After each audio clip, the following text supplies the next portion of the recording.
देखिए, ये एक बहुत बड़ी खबर है उत्तर प्रदेश जो विधानसभा से निकल कर आई है।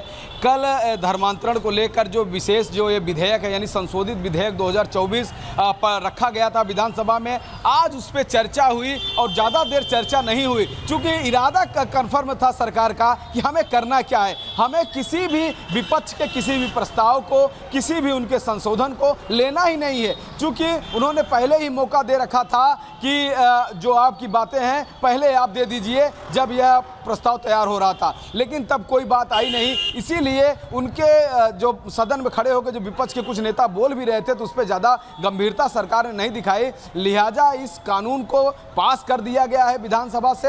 यह एक सख्त संशोधित विधेयक है जिसमें अगर धर्मांतरण होता है, लव जिहाद होता है, बिना बताए धर्म जाति बिना बताए या नाम बताए या पहचान छुपा करके, यानी कि गंदी नीयत से कोई किसी से शादी करता है, दोस्ती करता है, धर्मांतरण करता है, इस तरह चीज़ें अगर आती हैं तो कहीं न कहीं यह जो कानून है उस कानून के तहत उसके ऊपर सख्ती हो सकती है और इस तरह से सख्ती हो सकती है कि पूरी उसकी ज़िंदगी खराब हो सकती है, उम्र कैद की सज़ा उसको मिल सकती है, मिनिमम जुर्माना भी 50,000 रुपये रखा गया है। तो इस तरह के जो कड़े प्रावधान इसमें बनाए गए हैं संशोधन के दौरान, संशोधित विधेयक है ये, तो कहीं न कहीं आने वाले समय में उत्तर प्रदेश सरकार को इस कानून के तहत धर्म परिवर्तन रोकने में एक बड़ी कामयाबी लोग खड़े हैं राघवेंद्र, आपके आसपास जो लोग खड़े हैं क्या ये समझ रहे हैं इसे? ये यहाँ हम देख रहे हैं कि पुलिस वाले भी खड़े हैं, पीछे चाट खा रहे हैं, लेकिन कुछ लोग और भी नजर आ रहे हैं वहां पर। क्या वो समझते हैं इस कानून को? संक्षिप्त में बताइएगा, फिर मैं आगे रुक करूंगी। देखिए, यहाँ पे जो लोग खड़े हैं अभी वो लोग अभी बोलेंगे नहीं और बोलने वाले लोगों के पास मैं चलूंगा, चूंकि ये डेली मर्रा के काम करने वाले एक नॉर्मल से लोग हैं यहाँ पर, मिस्त्री टाइप के लोग हैं। चूंकि मैं जिस लेन में हूँ यहाँ पर इस तरह के काम होते हैं, लेकिन जो मामला विधानसभा से निकल के आया, चूंकि मैंने कई मंत्रियों से बात की, विधानसभा में कई लोगों से बात की, मैंने दयाशंकर सिंह से बात की, मैंने अनिल राजभर से बात की, जो दोनों उत्तर प्रदेश सरकार में मंत्री हैं, विधायक थे, स्वामी प्रवक्तानंद खुद एक स्वामी थे और वो भाजपा के विधायक। जब आपने राजनीतिज्ञों की बात यहाँ पर कर ही दी है, उनका नाम ले ही दिया है, मैं लौटूंगी राघवेंद्र आपके पास। मैं ये भी दिखा देती हूँ कि किस तरह की दरअसल इस पर सियासत भी हो रही है। लेकिन विधानसभा में जब बोले मुख्यमंत्री योगी आदित्यनाथ, तो किस तरह से उन्होंने न केवल इस महिला अपराध पर बोला, इस कानून पर बोला, साथ ही साथ समाजवादी पार्टी को भी निशाने पर लिया और कहा कि भैया जब जब अब ये अपराध आता है और इसमें नाम सामने आता है तो समाजवादी लोग ही इसमें सामने आते हैं, समाजवादियों का ही नाम सामने आता है। किस तरह से इस कानून पर जब सियासत की जा रही थी तो योगी आदित्यनाथ ने पलटवार किया, अपने चाचा को गच्चा ही दे दिया। ये योगी आदित्यनाथ ने माता प्रसाद के दरअसल नेता प्रतिपक्ष बनाने पर ये जो एक तंज है दरअसल वो कसा। मुख्यमंत्री योगी ने सपा पर भी साधा निशाना। आज अपराधी के मन में भय है, जबकि पूर्व की सरकारों में, स्पेशली अगर बात यहां पर की जाए समाजवादी पार्टी की सरकार के टाइम पर, तो अपराधियों के मन में किसी तरह का कोई भय नहीं होता था। महिला अपराध में सपा के लोग ही पाए जाते थे। सीधा सीधा निशाना यहां पर कि सपा के लोग अपराध में लिप्त पाए जाते थे। नाम देखिए तो पता चलता था कि किस पार्टी से जुड़े हुए हैं, किस पार्टी से इनका संबंध है, समाजवादी पार्टी से। एंटी रोमियो स्क्वाड का सपा ने विरोध किया था, ये भी कहते हुए नजर आए। जैसे ही सरकार बनती है और इन तमाम चीजों को अगर लेकर आते हैं महिलाओं के खिलाफ अपराध को कंट्रोल करने के लिए, तो उस पर समाजवादी पार्टी ही थी सबसे पहले जो सवाल उठा रही थी। लेकिन इसके अलावा और क्या कुछ कहा मुख्यमंत्री योगी आदित्यनाथ ने, वो भी सुनिए। कि 24,000 जो महिला संबंधी अपराध थे प्रदेश के अंदर 2016 में अगर हम देखेंगे तो बलात्कार की जो घटनाएं घटित हुई थी वह 1838 हुई थी। लेकिन अगर मैं 24 के अंदर की घटना बताता हूं, इनकी संख्या है 1373। और मुझे लगता है ये घटनाएं बताती है 25% से अधिक की कमी इस बारे में बताती है कि अपराधी आबादी तो बढ़ी होगी इस दौरान, और आबादी बढ़ने के क्रम में अपराध कम हो रहा है, नियंत्रित हो रहा है। लेकिन जो मैंने कहा महिला संबंधी अपराध दोनों प्रकार के होते हैं, घर के अंदर भी होते हैं और घर के बाहर भी होते हैं। तो साफ तौर पर यह चेता दिया है, बता दिया है, उन लोगों को भी मैसेज यहां पर दे दिया और साथ ही साथ वो कानून का शिकंजा भी वो भी कसते हुए यहां पर नजर आए मुख्यमंत्री योगी आदित्यनाथ। तो यूपी में लव जिहाद अगर किया तो फिर खैर नहीं। पहले सजा और अब की सजा में हम यहां पर आपको डिफरेंस बता रहे हैं कि पहले क्या था और अब इस कानून को जब और मजबूत कर दिया गया है, मतलब डबल आप कहिए कि इसको सख्त कर दिया गया है।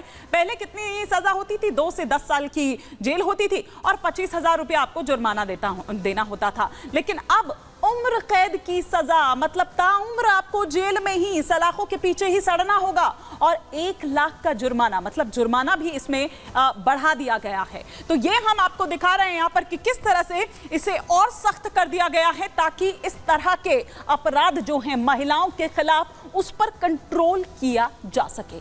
इसी से जुड़ी एक रिपोर्ट आपको दिखाते हैं।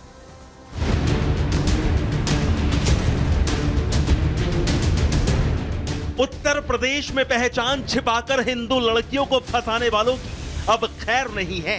योगी आदित्यनाथ ने लव जिहाद के खेल को फेल करने का पूरा इंतजाम कर लिया है।